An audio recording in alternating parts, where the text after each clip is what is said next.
Hey, welcome to Live with Lynn. So if you're here, say hi. If you're watching the replay, be sure to type replay so I know you were here. I'm Lynn Huber, and I appreciate you being here today.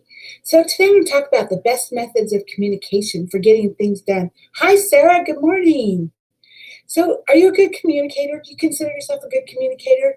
Actually, good communication skills in the workplace are a key to unlocking productivity, enhancing employee growth, as well as guaranteeing beautiful returns. And this is true whether you're talking about a job in the workplace or your own business, or even if you volunteer for an organization. In fact, it's true for pretty much every area of your life. I mean, anytime you need to interact with another person, your communication skills can make or break the outcome of your interaction. Good morning, Anitra. Good to see you. So, if your work is suffering because of poor communication, you might want to begin looking for the best methods of communicating with the people that you're working with. Because once you become an effective communicator, you'll be amazed at the pace at which you and everyone else at work reaches goals and meets deadlines and comes up with groundbreaking ideas. Effective communication is really the only way of getting things done, whether it's at work or at school or, in your life, in your personal life, etc., right? So good communication can also start great relationships and it can rebuild broken ones. So let's talk about some of the best methods of communication. So the first one that I have is one-on-one communication. Communicating with your workers or team members face to face makes it easier for you to clearly understand the real issues or problems that each person has concerning their work or the overall project that everyone's involved with. I mean, you can see their expressions, you can see how they're reacting, right? One-on-one communication can also be more effective because some of your team members might not be comfortable expressing their views in front of other people, like in a room full of people, or in other ways, like in where there's other people around. Some people prefer providing their opinions in a less crowded environment, and so one-on-one with them might be just the way to get someone to talk, right, to open up. So give it a try. You'll be amazed at how innovative your seemingly uncreative and noiseless workers are. Brief and upbeat meetings. Calling a meeting to announce a new project that has just come up it can't just end with you assigning roles or delegating work and then expect everything to get done.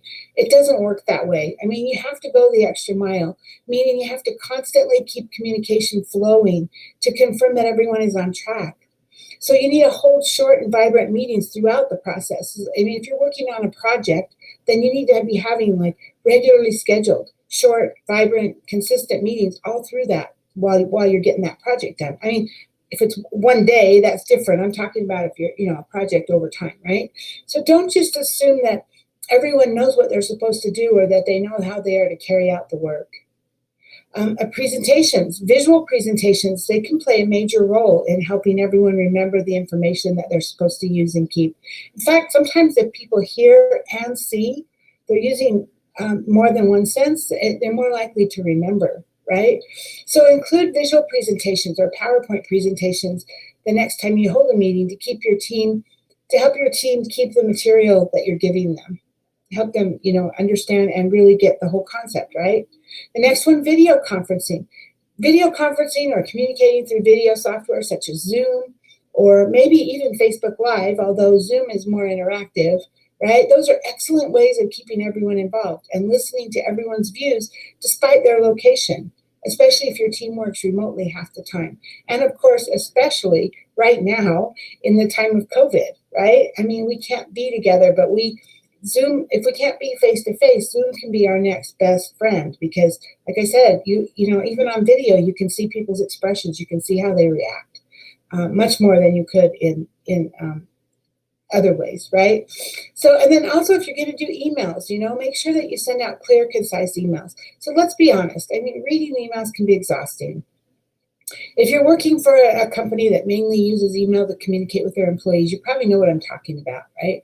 Maybe you just click on some of the emails you receive and force yourself to go through the content because, quite frankly, you don't have a choice.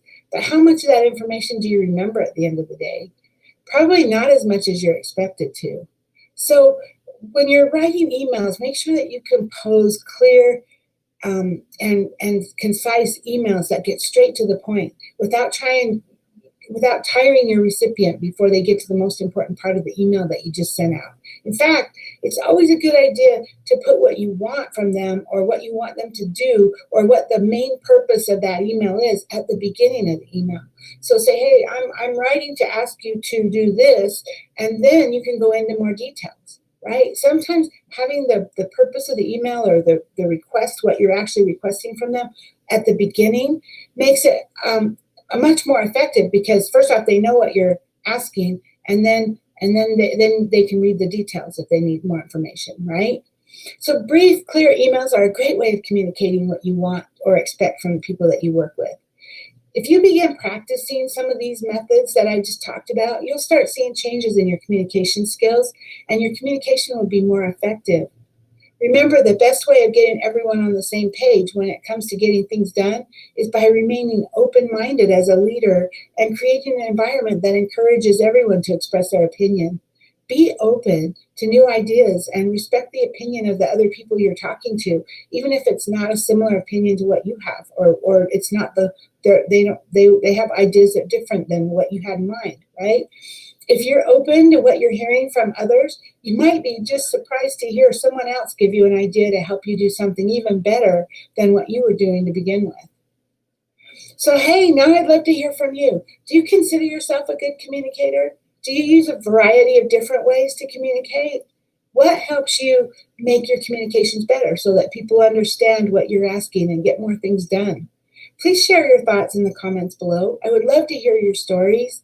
I want to thank Sarah and Anitra for being live with me today, and anyone else who might be live who just hasn't commented, and anyone who's watching the replay. I appreciate you. So go out there and have an amazing day, and I'll see you tomorrow. Bye-bye.